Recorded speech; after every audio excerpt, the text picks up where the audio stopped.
जय श्री कृष्णा मित्रों, आप सभी का बहुत बहुत स्वागत है आपके अपने चैनल भक्ति सागर में। धर्मराज युधिष्ठिर कहने लगे कि हे भगवान, अश्विन शुक्ल एकादशी का क्या नाम है? अब आप कृपा करके इसकी विधि तथा फल कहिए।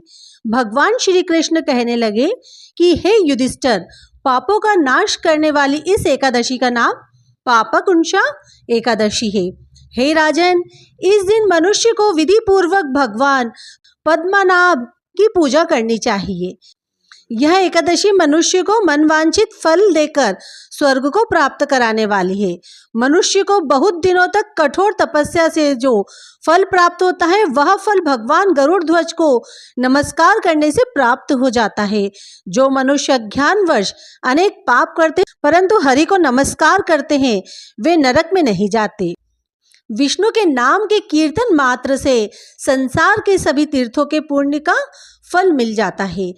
जो मनुष्य धनुषधारी भगवान विष्णु की शरण में जाते हैं, उन्हें कभी भी यम यातना भोगनी नहीं पड़ती। जो मनुष्य वैष्णव होकर शिव की और शैव होकर विष्णु की निंदा करते हैं, वे अवश्य नरकवासी होते हैं। सहस्त्रों वाजपेयी और अश्वमेध यज्ञों से जो फल प्राप्त होता है, वह एकादशी के व्रत के 16वें भाग के बराबर भी नहीं होता। संसार में एकादशी के बराबर कोई पुण्य नहीं, इसके बराबर पवित्र तीनों लोकों में कुछ भी नहीं। इस एकादशी के बराबर कोई व्रत नहीं। जब तक मनुष्य पद्मनाभ की एकादशी का व्रत नहीं करते, तब तक उनकी देह में पाप वास कर सकते हैं। हे राजेंद्र, यह एकादशी स्वर्ग, मोक्ष, आरोग्यता, सुंदर स्त्री तथा अन्न और धन देने वाली है।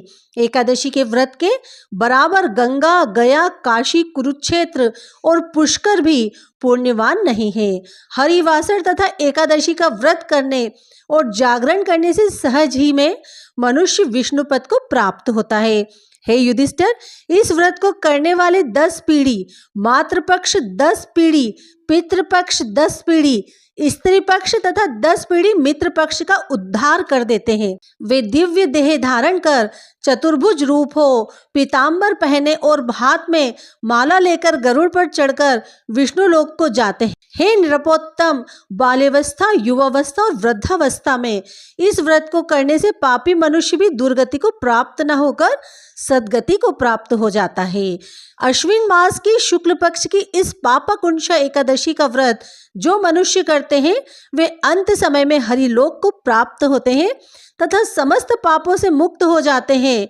सोना, तिल, भूमि, गो, अन्न, जल, छत्री तथा जूती दान करने से मनुष्य यमराज को नहीं देखता। जो मनुष्य किसी प्रकार के पुण्य कर्म किए बिना जीवन के दिन व्यतीत करता है, वह लोहार की भट्टी की तरह सांस लेता निर्जीव के समान ही है। निर्धन मनुष्य को भी अपनी शक्ति के अनुसार दान करना चाहिए तथा धन वालों को सरोवर, बाग, मकान आदि बनवाकर दान करना चाहिए। ऐसे मनुष्यों को यम का द्वार नहीं देखना पड़ता तथा संसार में दीर्घायु होकर धनाढ्य, कुलीन और रोग रहित होते हैं। भगवान श्री कृष्ण कहते हैं, हे राजन, जो आपने मुझसे पूछा वह सब मैंने आपको बतलाया। अब आपकी और क्या सुनने की इच्छा है? हे राजन, प्राचीन समय में विंध्य पर्वत पर क्रोधन नामक एक बहेलिया रहता था। वह बड़ा क्रूर था। उसका सारा जीवन हिंसा, लूटपाट, मद्यपान और गलत संगति, पाप कर्मों में बीता। जब उसका अंतिम समय आया, तब यमराज के दूत बहेलिये को लेने आए और यमदूत ने बहेलिये से कहा कि कल तुम्हारे जीवन का अंतिम दिन है, हम तुम्हें कल लेने आएंगे। यह बात सुनकर बहेलिया बहुत भयभीत हो गया और महर्षि अंगिरा के आश्रम में पहुंचा और महर्षि अंगिरा के चरणों पर गिरकर प्रार्थना करने लगा, हे ऋषिवर, मैंने जीवन भर पाप कर्म ही किए हैं। कृपा करके मुझे कोई ऐसा उपाय बताइए जिससे मेरे सारे पाप मिट जाए और मोक्ष की प्राप्ति हो जाए। उसके निवेदन पर महर्षि अंगिरा ने उसे पापकुंशा एकादशी का विधि पूर्वक व्रत करने को कहा। महर्षि अंगिरा के कहे अनुसार उस बहेलिये ने यह व्रत किया और किए गए सारे पापों से छुटकारा पा लिया और इस व्रत पूजन के बल से भगवान की कृपा से वह विष्णु लोक को गया। जब यमराज के यमदूत ने चमत्कार को देखा, तो वह बहेलिये को बिना लिए ही यमलोक वापस लौट गए। जय श्री हरि।